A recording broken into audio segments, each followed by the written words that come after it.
Mesdames et messieurs, bonjour. Bienvenue à votre rubrique l'hebdo des éditorialistes de votre émission Dimanche, c'est politique. C'est un plaisir pour nous de vous savoir nombreux à ce rendez-vous. Et aujourd'hui, c'est bien le décryptage des faits marquants de l'actualité de la semaine avec des confrères en studio. Le premier sujet a trait donc à ce communiqué rendu public par les présidents d'institutions de la République suite au complot contre la sûreté de l'État. Le verdict a été donc donné par la criette, vous vous en souvenez certainement. Donc, nos confrères nous donneront quelques analyses sur ce sujet. Le deuxième sujet, c'est par rapport au parti d'opposition, les démocrates, qui se réfèrent à la justice suite à des manifestations interdites au Bénin, un peu partout. Donc, au Bénin, nous en parlerons. Et le dernier sujet, nous parlerons sport, les éliminatoires mondiales 2026, les Guépards. Quelle perspective pour l'équipe béninoise? Ce sont les sujets qui nous réunissent aujourd'hui avec nos confrères en studio. Le premier a nom Ben Sid Agaga. Il est journaliste notamment de l'ENAC, le journal l'ENAC. Bonjour. Bonjour Romuald, bonjour téléspectateurs et téléspectatrices. Vous allez bien? Je me porte très bien, vous? Ça va très bien. Merci pour la disponibilité. Oumar Adeyanju, il est journaliste indépendant. Oumar Adeyanju, bonjour. Bonjour Romuald, bonjour chers téléspectateurs. En tout cas, c'est un plaisir de vous retrouver. Oui, il y a un moment. Tout le plaisir, oui, ça fait un moment, tout le plaisir est pour moi. Voilà. Depuis le temps de François, personnellement, Exactement. je ne suis plus jamais arrivé ici. Voilà, très bien. Merci de nous honorer par votre présence. Prosper Vandiankor, il est journaliste à la radio Cap FM. Prosper, bonjour. Bonjour Romuald, bonjour aux téléspectateurs de ETélé. Le plaisir est pour nous de nous retrouver un dimanche pour faire le débat de l'actualité nationale. Complot contre la sûreté de l'État. Les présidents des institutions de la République n'entendent pas donc garder le silence. Un communiqué a été rendu public. À la lecture de ce communiqué, quelle était votre lecture?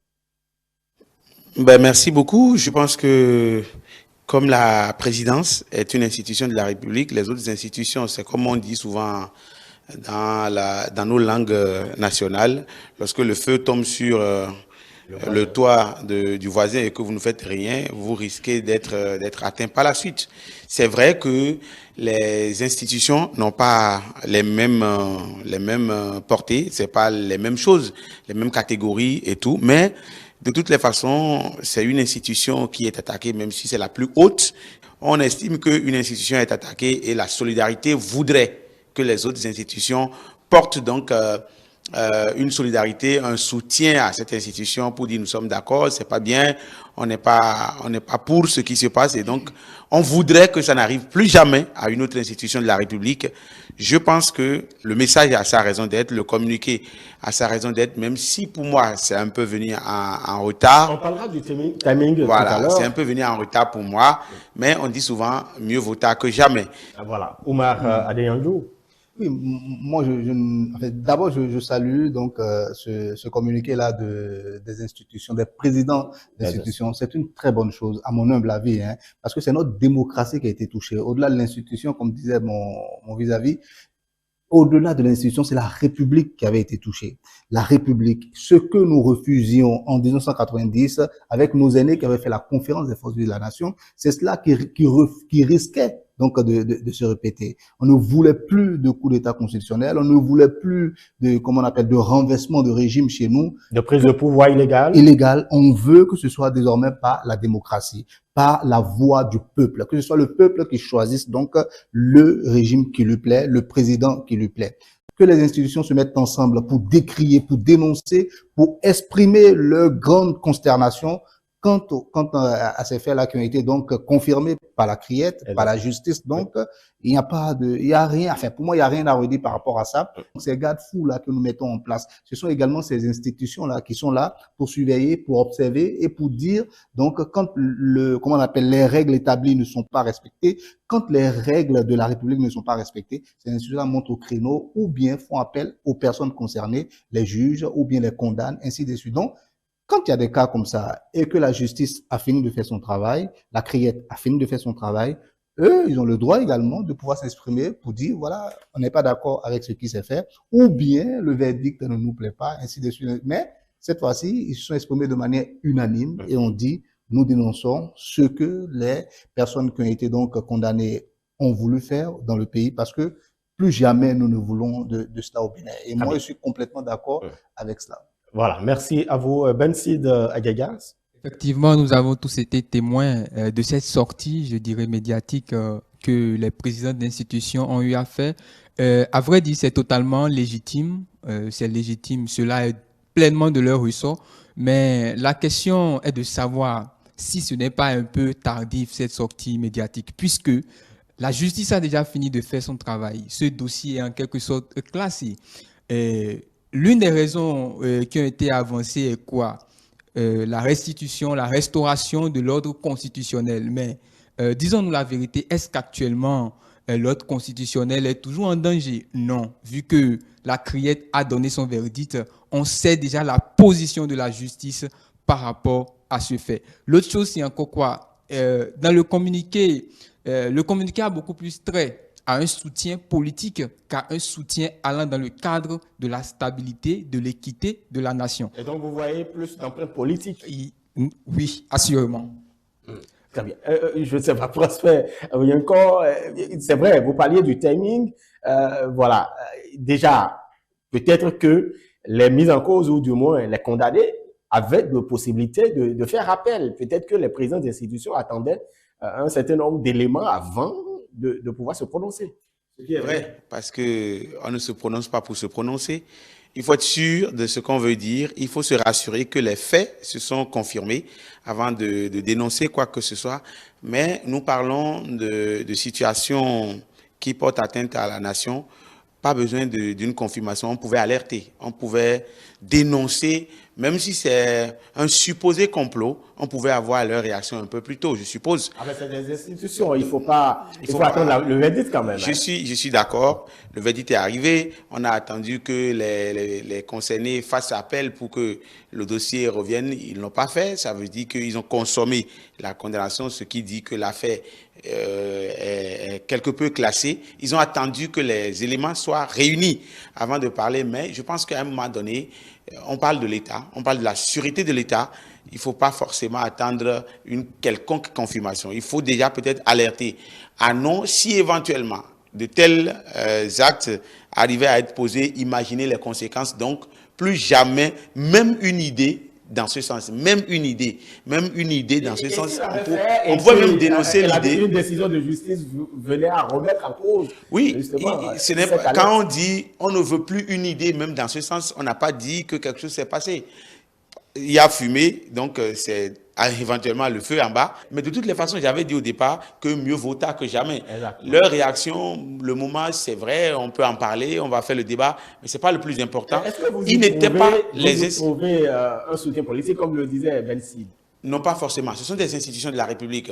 Et c'est une institution qui est touchée. Moi, je pense que c'est une solidarité qui a parlé. Donc, on a l'impression qu'on a touché une institution parmi tant d'autres. Voilà. Et donc, les autres institutions ont trouvé que c'est pas normal. Pour moi, c'était une solidarité agissante. Donc, on a voulu peut-être se mettre ensemble pour dénoncer ce qui n'est pas bon pour le pays. Et comme M. Omar le disait tout à l'heure, on n'a plus voulu que quelque chose comme ça arrive à notre pays. On a réglé le problème des coups d'État. On veut désormais choisir les présidents à travers les urnes. Donc, si une idée comme ça est conçue, si on pense même à une idée comme ça, je pense que c'est mieux de dire ni penser. Les gens ne doivent même pas y penser. Et donc, les réactions doivent être depuis longtemps.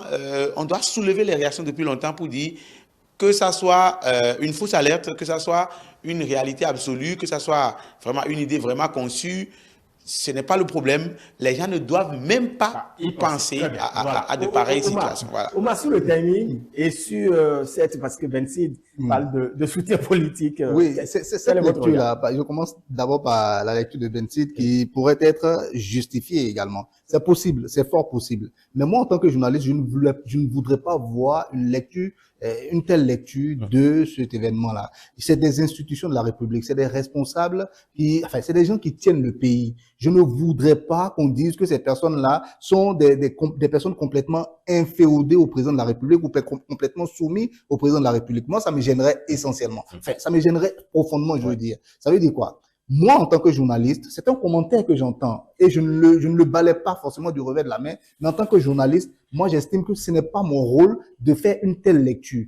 Moi, je suis un républicain.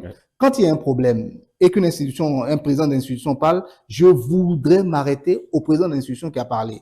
Quitte à avoir après des preuves qui démontrent que, attention, en fait, tous ces présidents d'institution là, voilà, leur objectif c'était de soutenir. Si j'ai des preuves, là, je peux venir, on va commenter, on va analyser. Donc, moi, je m'arrête à l'étape d'analyse essentiellement. Je ne veux pas jouer le conspirationniste pour dire voilà, ils sont en train en fait de se soumettre au président parce que c'est un commentaire qu'on entend très souvent et moi je ne suis pas très friand de ces genres de commentaires. C'est quelque chose moi qui m'agace énormément. Lorsqu'on est dans une république, on doit pouvoir connaître quel est son rôle ici en tant que journaliste et s'arrêter à ce niveau-là. Je ne vous attaque pas, hein. Je dis simplement ce que je pense, croyez-moi. Je n'ai aucune arrière-pensée, je n'ai pas du tout une quelconque aversion contre votre lecture de la chose, mais moi, ça ne me convient pas. Maintenant, par rapport au timing, ce que je dis en premier, c'est quoi?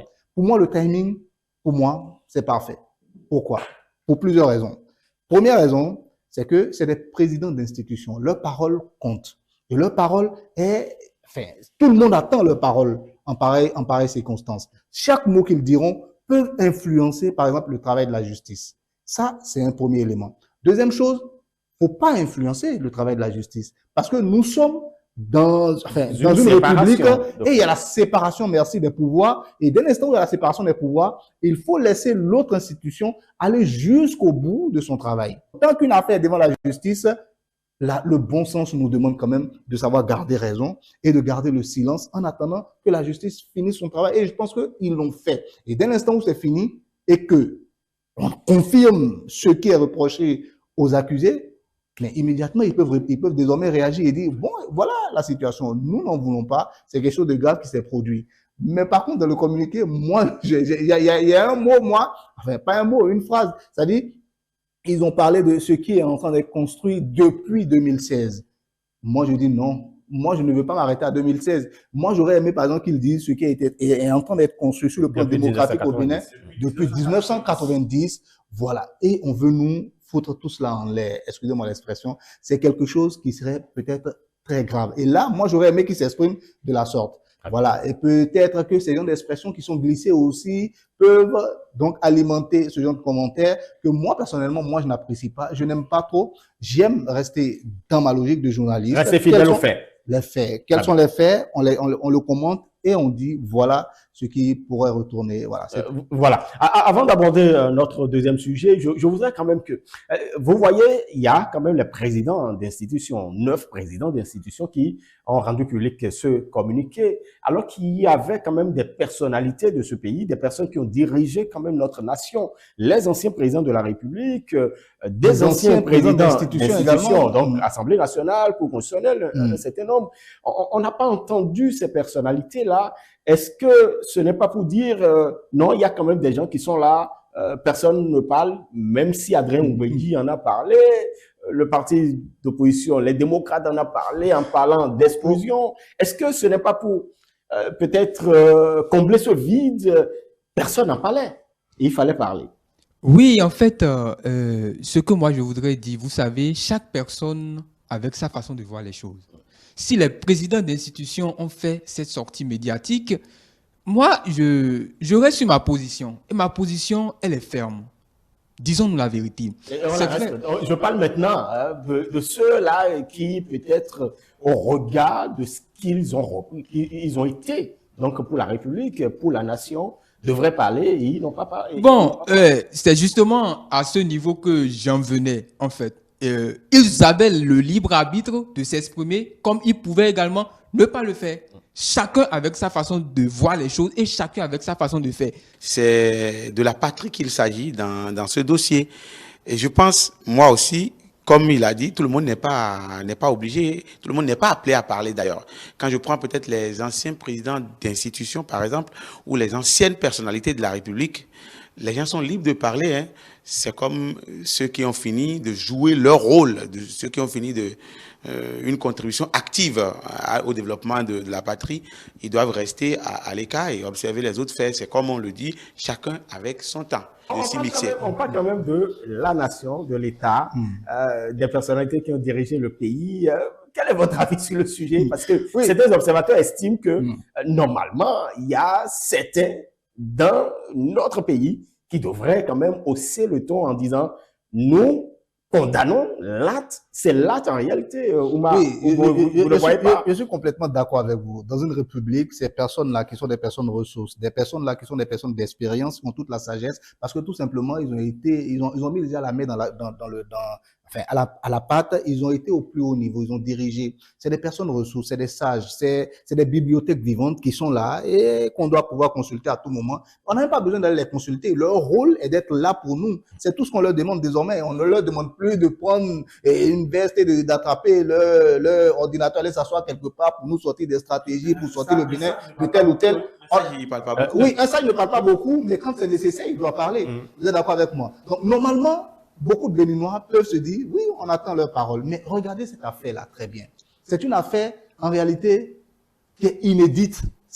Un tel procès ne s'est jamais produit au Bénin. C'est une première. Normalement, ça devait faire quoi? Ça devait passionner les Béninois. Regardez un peu l'affaire ICC. Moi, je m'en souviens.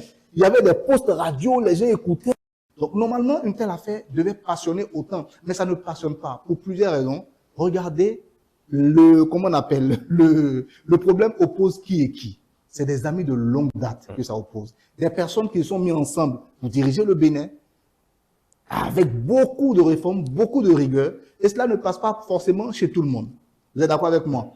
On n'a pas dit que ce qu'ils font est mauvais, mais il y avait cette rigueur-là, tout le monde, c'est compliqué de déshabituer les gens, par exemple. Je ne sais pas si vous comprenez. Et quand la réforme vient, la réforme veut vous arracher certaines habitudes, veut vous empêcher de faire les choses d'une certaine manière et de les faire désormais donc dans les règles de l'art. C'est ça l'objectif des réformes. Donc, beaucoup de personnes qui étaient réfractaires comment on appelle, aux réformes, par exemple, vont se dire, voilà, c'est bon, c'est les loups qui se mangent entre eux. Très bien. Merci beaucoup, chers invités. Voilà. J'espère que on aura d'autres éléments pour pouvoir revenir peut-être sur ce sujet ou voilà. En tout cas, les chefs, les présidents des institutions de la République ont donné de la voix et condamnent et disent non justement à toute prise de pouvoir illégale. Et nous allons parler maintenant, aborder notre deuxième sujet, le parti d'opposition. Les démocrates s'en remettent à la justice suite aux interdictions des manifestations publiques dans quelques communes. Cette attitude du parti Les démocrates, comment vous la trouvez? Je trouve que c'est tout à fait légitime de leur part, hein. C'est tout à fait légitime. Pas plus tard que le samedi 22 mars, il y a une de leurs activités qui a été interrompue. Mais écoutez, l'animation de la vie politique aujourd'hui a caractère constitutionnel. Alors, il faudrait quand même laisser chaque sensibilité politique tenir ses assises afin de définir comme cela se doit leur feuille de route. Et tout est question d'idéologie et de conviction. Donc, je ne vois pas la raison qui pourrait amener ces forces de l'ordre à interrompre de façon brutale, même parfois, ces activités. Il y a des raisons. Voilà. Non, bon. Vous ne le voyez pas, mais il y a des raisons. Bon, concernant les raisons, vous savez, jusque-là, quand on lit, moi, je ne vois pas encore une raison primordiale qui puisse quand même amener cet état des choses. Concernant la légalité du siège, par exemple, tout est OK. Mais s'il y a vraiment une raison qui se cache derrière tout ça, alors qu'on nous en donne lumière. Il faut vraiment laisser entendre le droit. Très bien. En tout cas, on écoutera certainement, on entendra le verdict de la justice. Oui, Prosper Vaudrican, par rapport à cette décision du Parti Les démocrates de formuler des plaintes et de s'en remettre à la justice. Ben, je pense que la justice est là pour enregistrer des plaintes, les traiter et connaître de leur fondement ou pas. Nous sommes ici, vous et moi, je n'ai pas vu la police débarquer pour nous empêcher de continuer cette émission. Je suppose que nous sommes dans la légalité, les règles ont été respectées, nous devons être ici et nous sommes ici. Donc, pour moi, je l'avais dit à plus d'un titre et je continue de le dire, j'ai toujours trouvé l'opposition dans les pays africains surtout, dans une victimisation qui ne dit pas son nom. Bon, on a l'impression qu'on ne veut pas voir la tête des opposants, on a l'impression qu'on ne veut pas les voir. Voilà, donc le financement des partis politiques pour l'animation de la vie politique, lorsque des partis ont été éligibles, qu'ils soient de l'opposition ou de la mouvance, le geste a été fait de façon correcte. Donc, pourquoi on va leur donner les moyens d'animer la vie politique et en même temps les empêcher d'animer la vie politique? Ça fait un petit problème. Donc, j'ai toujours pensé que les opposants sont dans la victimisation éternelle. Ils ont toujours l'impression qu'on ne les voit pas, qu'on ne veut pas les voir. Et puis, il y a toujours quelque chose à dire. Bon, pour moi, c'est peut-être leur façon d'animer la vie politique, c'est peut-être leur manière de trouver que, bon, on ne veut pas les voir, il faut aller devant la justice. La justice, c'est l'institution qui a droit d'étudier les plaintes, de les analyser et d'aller jusqu'au bout. Donc, les plaintes sont formulées, ils vont saisir la justice, on verra à la fin. Parce qu'il y a une chose qui est sûre et qui est claire, les affaires qui sont devant la justice a les moyens et les méthodes avec les tests qui vont avec pour connaître de la justesse et du contenu de ces plaintes. Donc, le débat ne se fait plus pour moi. On pourrait dire qu'il y a une avancée aujourd'hui quand on sait que, vous entendiez hier, les opposants estimaient qu'ils ne font pas confiance à la justice de leur pays, mais se référer maintenant à la justice, c'est une avancée. Non, se référer et dire qu'on ne fait pas confiance, c'est pour moi deux choses. Parce que pour eux, in fine, c'est l'institution à qui il faut s'adresser quand on a l'impression que les choses ne tournent pas bien. Que vous ayez confiance ou pas, lorsque vous avez l'impression que vos droits ne sont pas respectés, vous n'avez pas deux institutions, vous avez la justice uniquement à qui vous allez vous adresser pour avoir satisfaction. Donc, logiquement, qu'ils aient confiance ou pas, c'est l'institution qui se trouve devant eux pour leur rendre justice, entre parenthèses. Donc, ils n'ont pas le droit, ils n'ont pas autre mesure, ils n'ont pas autre institution que la justice pour se faire entendre si éventuellement il y a événement. Donc, c'est vrai que ça fait un peu contradictoire de dire on n'a pas confiance, mais après on revient saisir la même justice. Ça fait un peu bizarre. Bon, mais ils n'ont pas revu sa position. Bon, moi, ils n'ont pas autre porte de sortie parce que quand ça ne va pas, quand on a l'impression que les droits ne sont pas respectés, qu'on a l'impression qu'on est brimé, on formule sa plainte, c'est vers la justice. Donc, que les gens aient confiance ou pas, ils n'ont que la justice à qui ils vont porter leur plainte. C'est logique pour moi. Omar Adeyango. Bon, déjà, mon regard par rapport à la plainte des démocrates, aux plaintes des démocrates, parce qu'il y a des fonctionnaires de police qui, voilà, dans 6 communes ou 5 communes, voilà, donc, et des élus locaux qui sont concernés par la plainte. Donc, c'est une très bonne chose d'agir ainsi. C'est ce à quoi moi je m'attendais.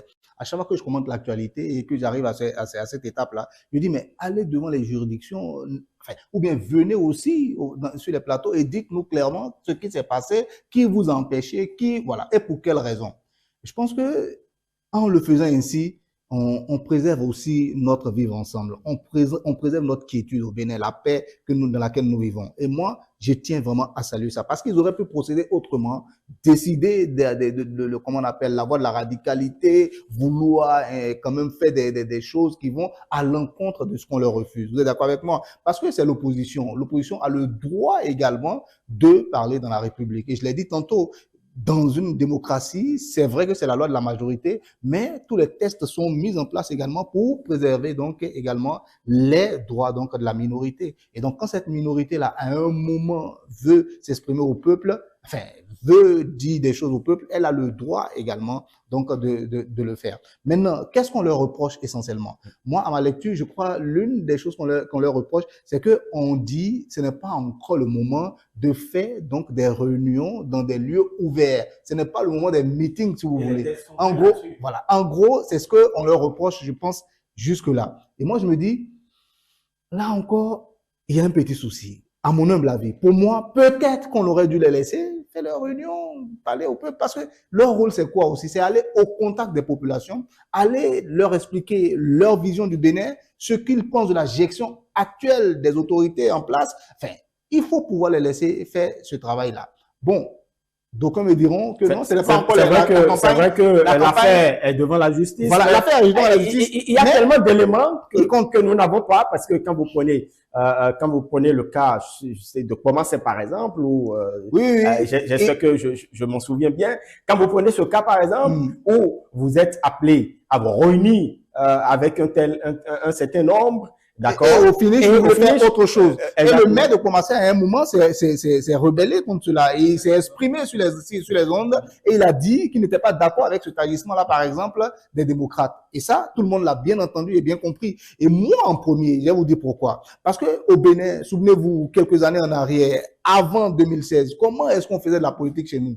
À tout moment, messe d'action de grâce. À tout moment, des marches, voilà, et ça ne finissait jamais. Meeting à n'en pas fini, comme si le Bénin est permanemment en campagne. Peut-être qu'aujourd'hui, c'est ce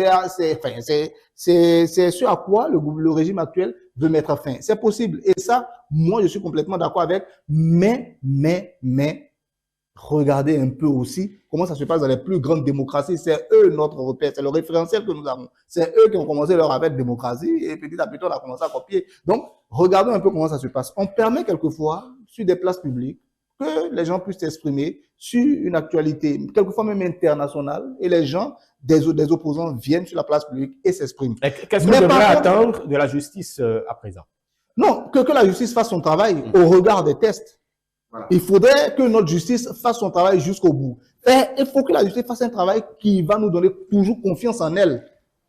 Et comme l'affaire est devant la justice désormais, laissons donc la justice trancher. Et moi, une fois encore, je dis, je salue cette démarche-là des démocrates. C'est la plus intéressante, c'est la démarche la plus bonne et qui va dans le sens du peuple béninois, de notre vivre ensemble. Parce qu'ils auraient pu faire autrement. Et ça, moi, je salue le fait qu'ils aillent devant la justice. Oui, les attentes par rapport à la justice. Oui, effectivement, et étant donné que nous avons plusieurs textes qui encadrent cela, la charte des partis politiques, par exemple, les dispositions sont là. Donc, ce que nous allons demander à la justice, c'est réellement de faire son travail, de dire comme cela se doit le droit. Nous sommes là, nous les attendons donc. Écoutez, il y a l'exemple de cette démocratie que nous suivons, on l'a dit, mais la démocratie suppose le respect des textes que nous-mêmes nous sommes établis. La charte des partis politiques, en tout cas les textes que nous connaissons tous, ces textes ont défini une période pour les activités politiques publiques. Voilà, c'est bien défini. Je ne vois pas pourquoi on va vouloir faire la démocratie et en même temps ne pas respecter les textes que nous nous sommes rédigés, les textes sur lesquels... Voilà, en attendant, non, ça c'est mon point de vue. Non, du tout, ça c'est mon point de vue. Parce que ça reste un avis de justice. Voilà, je suis en train de justifier mes propos quand je disais tout à l'heure de la victimisation en fait.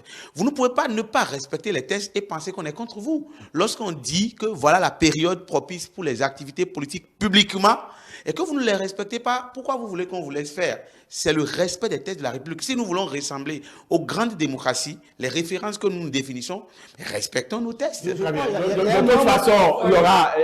En fait, ces plaintes ou ces décisions de justice, ce serait bénéfique non seulement pour le parti d'opposition, les démocrates, mais ce serait bénéfique également pour la mouvance présidentielle parce que vous savez que ce n'est pas que le parti, les démocrates, qui a été interdit. Il y a des membres, par exemple, de l'UPA qui ont dit également qu'on ne leur permet pas de faire des réunions en public ouvert. Voilà, parce que les gens... C'est pas que les démocrates qui voilà, donc... Mais il est bon déjà qu'on ramène cette affaire-là devant la justice parce que vous savez, de loin, de l'extérieur, je veux dire, ceux qui sont en train de regarder, qu'est-ce qu'ils vont penser? Ils vont penser exactement ce que vous dites.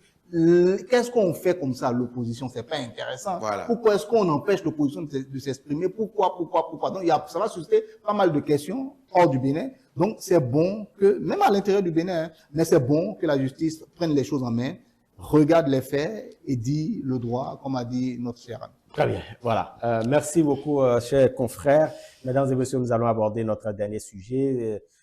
Nous allons donc parler de ces éliminatoires Coupe du Monde 2026 où les Guépards du Bénin aujourd'hui sont troisième dans leur groupe. Ils avaient manqué donc cette grâce d'occuper la tête donc de ce groupe C. On a connu cette confrontation avec le Zimbabwe qui s'est soldée par 2 buts partout. Quand vous lisez un peu justement cette campagne des Guépards du Bénin, Prosper Voguionkor, je sais, par ailleurs, vous êtes chroniqueur sportif. Qu'est-ce que vous en dites? Ben, il y a beaucoup d'interrogations, hein, il y a beaucoup d'idées. Et puis depuis ce dernier match avec l'Afrique du Sud, les commentaires sont allés dans tous les sens, sur les réseaux sociaux surtout. D'aucuns ont pensé que c'est l'entraîneur, d'aucuns ont pensé que ce sont les joueurs, d'aucuns ont pensé que ci, que ça. Donc il y a eu beaucoup de personnes, je dis pas, il y a beaucoup d'accusés, beaucoup de lectures dans tous les sens en matière de ces deux derniers matchs, 5e et 6e journée. Mais après tout, je pense qu'il faut regarder dans le miroir pour savoir qui nous sommes. Vous ne pouvez pas, c'est pour caricaturer en quelque sorte, Oui. Un mouton ne peut pas aller en combat avec un lion, après tout.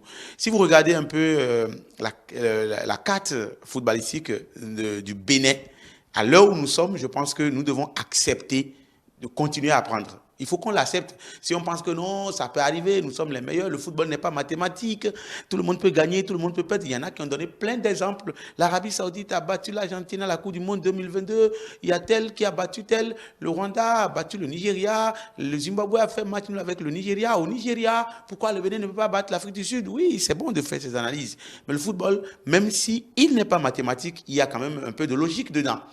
Le plus fort, celui qui a plus de technique et plus de tactique que vous, si vous voulez jouer contre cette personne, il faut espérer un brin de chance pour faire la magie et vous débarrasser de la personne. Ce n'est pas mathématique, mais quelque part, il y a cette technicité qui est évaluée, il y a cette qualité supérieure qui est évaluée.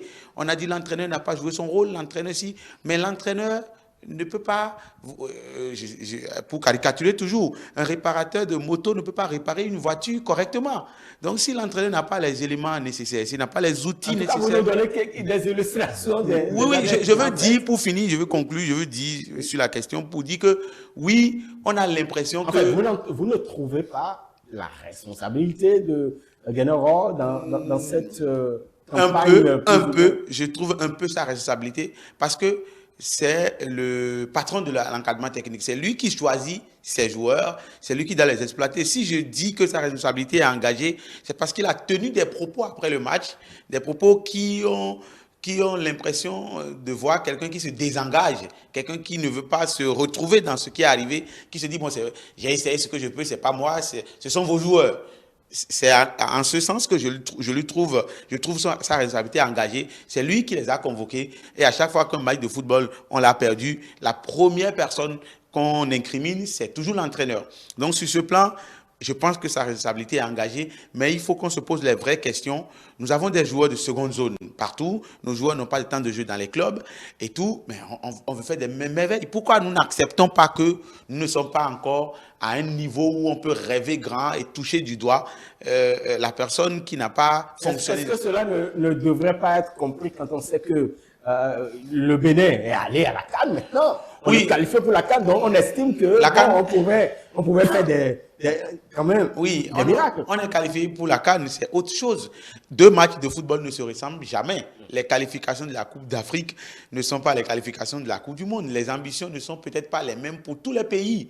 Le Bénin se retrouve dans un groupe où il y a le Nigeria qui est un habitué de la Coupe du Monde, l'Afrique du Sud qui est un habitué de la Coupe du Monde, et vous devez jouer. La qualité aujourd'hui n'est plus trop à démontrer, même si ces pays aujourd'hui sont en train de trébucher à tout va, ce qui montre à suffisance que le football n'est pas de la mathématique. Ça, je suis d'accord. Mais nous, pourquoi nous ne reconnaissons pas que nous ne sommes pas encore ce que nous souhaitons être et que nous devons continuer l'apprentissage? La responsabilité est à tous les niveaux. Le niveau de la formation, parce que la formation à la base, nos joueurs ne sont pas bien placés, les agents de joueurs, la fédération, le travail, je dirais un peu avec les partenaires, les efforts de faire en sorte que nos joueurs soient un peu mieux placés, bien placés. C'est vrai que ce n'est pas un président de fédération ou un comité exécutif qui déplace les pions pour dire « mon joueur, je t'envoie là-bas, mon joueur, je t'envoie ». C'est vrai, tout ça. Mais je pense que la responsabilité est partagée à plusieurs niveaux. Nous n'avons pas des joueurs de haut niveau. Ce n'est pas un entraîneur qui fait des joueurs de haut niveau. Un entraîneur de l'équipe nationale ne vient pas apprendre à jouer à ses joueurs. Il vient utiliser les joueurs qui sont là et puis son rôle, quelque peu, est de savoir les placer pour avoir ses résultats. Donc, tout ça réuni, la responsabilité, je trouve qu'elle est partagée. Elle est partagée, voilà. Je pense que Guénero pourrait vous nommer comme son chargé de communication parce que vous ne voulez pas du tout lui trouver. Non, non, il est dedans. Moi, la première question que je me pose, c'est celle-ci. À quand la fin de l'apprentissage dont vous parlez? Oui. À quand la fin? Quand on sait que le Nigeria, la Côte d'Ivoire, tous ces pays-là qui aujourd'hui sont les, comment on appelle, les premières nations en matière de football au Bénin, en Afrique, on a été indépendants au même moment. On a commencé, la vie des pays ont commencé au même moment. Et on a été à la traîne. À quel moment on dit non à tout ça? Moi, je dis, on investit, attendez, je vais aller jusqu'au bout. On investit beaucoup d'argent dans le foot aujourd'hui. Pour que ces joueurs-là donnent le meilleur d'eux-mêmes. Pour que l'entraîneur également fasse les meilleurs choix. Et pour moi, j'estime que les choix ne sont pas bons. Quand j'ai regardé la première mi-temps face à l'Afrique du Sud, mais j'étais très satisfait de la défense. Il y a un costaud là. Malheureusement pour moi, je ne connais pas tous les noms. Il y a beaucoup de nouveaux visages. Il y a un costaud. Je ne sais pas si vous Il s'appelle Mohamed Tijani. Voilà. Il est né en Côte d'Ivoire. Il est très bon. Mais il est extrêmement bon. Et regardez même ses retours quand les attaquants arrivaient à passer dans son dos, il revenait mais avec une certaine force, avec beaucoup d'agressivité. Et il arrivait donc à... Donc pour moi la défense était très bonne. Mais nos offensives, il n'y avait aucune construction. Il n'y avait personne pour prendre le jeu à son compte. Toutes les offensives béninoises étaient au petit bonheur la chance. C'est la faute à la formation. Vous avez parlé de l'offensive, mais on a vu beaucoup plus de milieux récupérateurs. C'est la faute. C'est ce que je vous dis. C'est la faute à la formation. C'est la faute au temps de jeu. Vous avez cité, vous avez parlé du Nigeria. C'est la faute au milieu de terrain. Et vous avez bien vu. On n'a pas de milieu de terrain aujourd'hui. Regardons un peu le milieu de terrain. Autant, par exemple, de Cessignon. Il y avait un métronome, il y avait un homme qui prenait le jeu nostalgique quand même. Oui, je suis complètement nostalgique de Cessignon. Lui et moi, on a grandi dans le même quartier. C'est quelqu'un que je connais. Bon, on comprend mieux. Voilà. Quand il était tout petit, on l'appelait déjà Diego Pouilly. Voilà. Donc, c'est pour vous, c'est une petite parenthèse pour vous dire que je sais de qui je parle. Mais quand on voit les jeux, il prenait le jeu. Mais quand on regarde regardez le match, par exemple, contre la Libye. On a gagné vraiment de justesse. Enfin, est-ce qu'on a gagné même? Je crois qu'on a fait un nul. Voilà. Et qui nous a permis finalement d'être qualifiés. Moi, les Libyens nous gagnaient également. Parce qu'on n'a pas de fond de jeu. On balançait les ballons n'importe comment. C'est la faute à la formation. L'Afrique du Sud, j'ai vu des transversales qui ont failli me donner le torticolis parce que j'étais complètement entré dans le match. Et donc, quand ils font les transversales, j'attends que l'autre puisse prendre. Donc, finalement, ça tombe derrière la ligne de touche. Donc, ça veut dire qu'il y a un problème à ce niveau-là. Qu'est-ce qu'il faut régler? Qu'est-ce qu'il faut régler? Pour moi, dans un premier temps, il faut régler le problème du milieu de terrain. Et ça, pour moi, c'est le travail de l'entraîneur. Regardez bien toutes nos équipes. De l'Autopopo jusqu'à, comment on appelle, au Buffle du Borgou, en passant par toutes les autres équipes, Coton, FC, tout ce que vous voulez, on peut trouver de très bons milieux de terrain qui soient de nationalité béninoise et qu'on va mettre au milieu. On a un championnat qui fonctionne. Regardons là aussi. Peut-être qu'ils ne sont pas les meilleurs, peut-être qu'ils ne sont pas les plus professionnels. Si on les met vraiment dans le cadre, ils peuvent s'adapter. 1 an, 2 ans, les gens vont s'adapter. OK? Et deuxième chose, l'entraîneur, comment est-ce qu'il fait sa sélection? Moi, je me demande, c'est seulement en France qu'on doit faire la sélection? C'est seulement dans les 3e, 4e divisions, dans ces pays européens là seulement qu'on doit faire la sélection de nos joueurs? Il y a des gens qui jouent, il y a des Béninois peut-être qui jouent en Côte d'Ivoire, il y a des Béninois peut-être qui jouent en Égypte, il y a des Béninois qui jouent peut-être en Algérie, au Bénin même.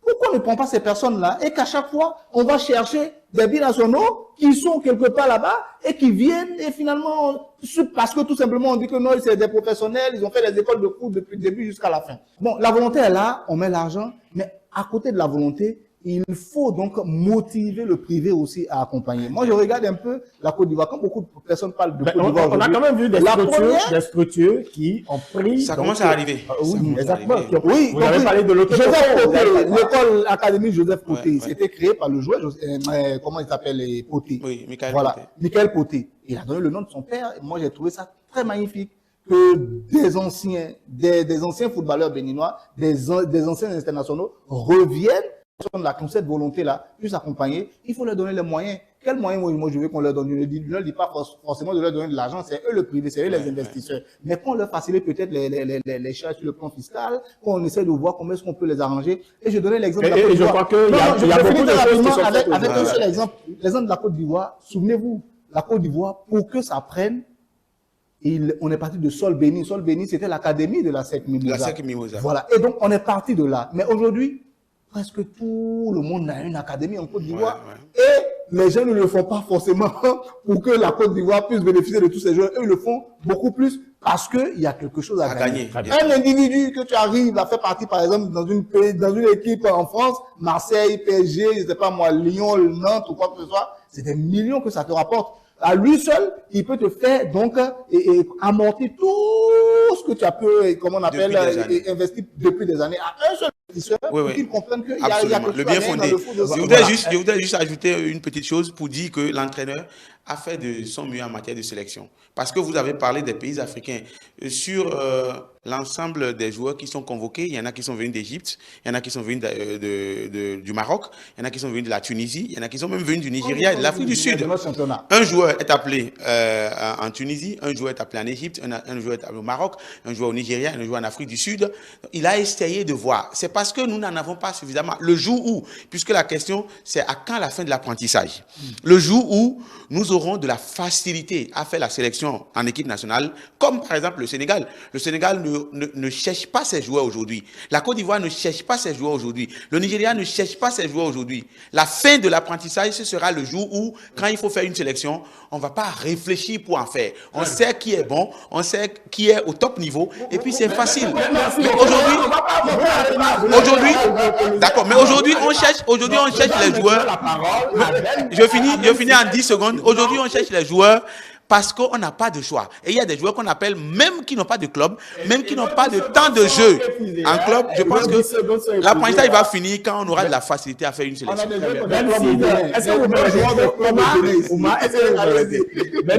Le débat est tellement enrichissant. Bon, à mon avis, je pense qu'il faut plus travailler sur le volet interne, sur la technicité et sur la technicité de la chose en fait. Mais renseignons-nous auprès de ces équipes qui connaissent un essor footballistique. Comment est-ce qu'ils font? Quelles sont les astuces qu'ils arrivent à mettre en place? Mais toujours on est là, on se lamente, mais à quand? Et aussi, il n'y a pas un certain encouragement de la part des Béninois, à mon avis. Si les joueurs béninois arrivent ou bien font face à un échec, je vais dire, nous tous on commence par commenter, non c'est pas bon, ça n'encourage pas du tout, et en fait, on ne peut pas demander, Vous avez tellement pris le temps, il faut que Benside parle. On ne peut pas demander aux joueurs béninois de faire un essor du jour au lendemain, non, la petite vient en mangeant. Donc voilà, il faudrait réellement qu'un travail interne puisse se faire afin de changer un peu la stratégie de l'équipe, à mon avis. Donc, et quelle perspective pour le Bénin? On est troisième aujourd'hui dans ce groupe-là. Quelle perspective? Je pense que ça peut se faire et ça se fera. L'essentiel, c'est juste l'abnégation et voilà, qu'on puisse redoubler vraiment d'ardeur et d'effort. Parce que vous voyez, comparativement aux années antérieures, moi, je trouve qu'aujourd'hui, le Bénin a quand même fourni un effort. D'une façon ou d'une autre, il faut qu'on puisse le reconnaître. Il faut quand même reconnaître que pour les campagnes en termes de Coupe du Monde, le Bénin a quand même, voilà. Non. Oui, on est dans un groupe, après le tirage, on est dans un groupe, on ne pensait même pas arriver là où nous en sommes aujourd'hui. Je donnais l'exemple du Nigeria, de l'Afrique du Sud, l'équipe même du Zimbabwe. Quand vous regardez la carte footballistique de ces pays qui ont réussi à placer des joueurs à des niveaux bien donnés, vous vous demandez est-ce qu'on peut? Mais ce n'est pas de la mathématique qu'on s'en est sorti. La perspective aujourd'hui, les défis à relever aujourd'hui, les deux l'ont dit, il faut de la formation à la base.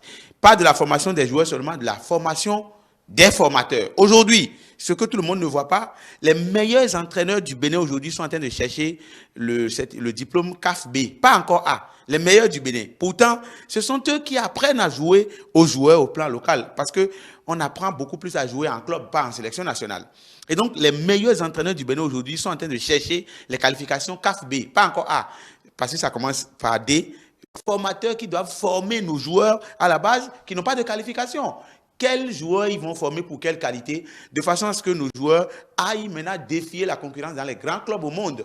Quand je dis au monde, ce n'est pas que l'Afrique, c'est en Europe, c'est dans les autres continents aussi. Quelle qualité, le constat est là. Nos joueurs, quand ils vont dans les tests, ils échouent. Ça ne marche pas souvent. Des tests, ça ne marche pas. Donc, le défi à relever, c'est la formation des formateurs. Et je pense que le ministère fait un travail énorme aujourd'hui. Comme il a dit, personne ne peut jeter le travail qui est fait. On ne va pas dire aujourd'hui que le Bénin n'a pas fait. On a progressé. On a beaucoup progressé. Le Bénin aujourd'hui n'est plus cette équipe-là où quand on veut l'affronter, on se dit c'est acquis. On a gagné avant le match. Non, aujourd'hui, il y a un effort qui est fait. Nous sommes tous unanimes sur le fait. Mais je pense qu'il faut partir de la base, bien former les formateurs et après, former les joueurs de façon qualitative et après, nos joueurs iront dans les grands clubs et là, quand on va faire de sélection, c'est facile. Bien, et puis, on va s'en sortir. Ce que moi je veux dire, par rapport aux perspectives, je vais dire un mot, mais avant ça, je vais dire que... On n'a pas beaucoup de temps. On n'a plus beaucoup de temps. Je dis très rapidement que moi, personnellement, je suis fatigué des défaites honorables, des nuls honorables, des bons matchs nuls. Voilà. Et donc, si vous dites que le ministère fait le travail, que l'autorité sur le plan politique fait le travail, il n'y a pas de raison qu'on n'ait pas les résultats aussi. Si on dépense autant que les autres, il faut qu'on ait le même résultat et se mettre au même niveau. Ça vient de commencer. Ça vient de commencer. Oui, mais ça vient de commencer. Et puis, j'entends un commentaire, moi, qui m'agace. Ouais. Quand vous dites qu'il n'y a pas, on a les joueurs, vous pensez qu'il n'y a pas de bons joueurs au Bénin? Des jeunes gens qu'on peut trouver. Et puis, vous avez donné tout à l'heure l'exemple du fait qu'on a pris un au Maroc, un en Égypte. Moi, je dis, si c'était moi, par exemple, j'étais responsable de football, je vais dire, mais écoutez, ceux qui ne jouent pas en première division, ils veulent juste les premières divisions, ne viennent pas en équipe nationale. Première division. Et on peut s'arrêter même aux pays africains. Fort heureusement, voilà. Omar, fort heureusement, on va les prendre des 5e divisions, des 4e divisions, des binationaux quelque part, qui ne jouent pratiquement dans la semaine, et après ça, il va faire son petit boulot, et c'est celui-là qu'on veut prendre Omar, pour venir jouer en équipe nationale. On comprend votre ressenti. Mais le découragement n'est pas béninois par rapport aux perspectives. Il a dit, on le fera. Il a dit, on le fera. Troisième ex-aequo, nous sommes, enfin, disons, deuxième ex-aequo. On sera qualifié. Avec le Rwanda. On sera qualifié. Si on arrive à travailler, si on arrive à gagner tous nos matchs, les 4 matchs ou 5 matchs qui nous restent. Oui, les 4 qui restent, on sera qualifié. Si on fait un peu, un match ou deux, on sera qualifié. Toujours dans les calculs quand même. Voilà, toujours dans les calculs. Et c'est ce que nous déplorons. Malheureusement, on n'est plus pas de ça, et puis, on va devoir donc arrêter nos discussions de ce matin. Merci d'avoir été là. Oumar Aliandou, journaliste indépendant. Prosper Vogyonko, vous êtes journaliste à la radio Cap FM. Et puis Ben Sid Agaga, vous êtes journaliste de l'ENAC. Merci beaucoup, chers amis téléspectateurs, de nous avoir suivis. Et donc, vous savez désormais ce que pensent nos confrères des différents sujets abordés à la faveur de l'hebdo des éditorialistes. Vous restez connectés à nos différents canaux digitaux. Vous avez notre chaîne YouTube Télé Bénin. Vous avez notre site internet www.telebenin.com. Sans oublier notre page Facebook et notre compte Insta. Vous pouvez également télécharger nos applications mobiles pour nous suivre. Merci de nous avoir suivis et à bientôt sur nos antennes.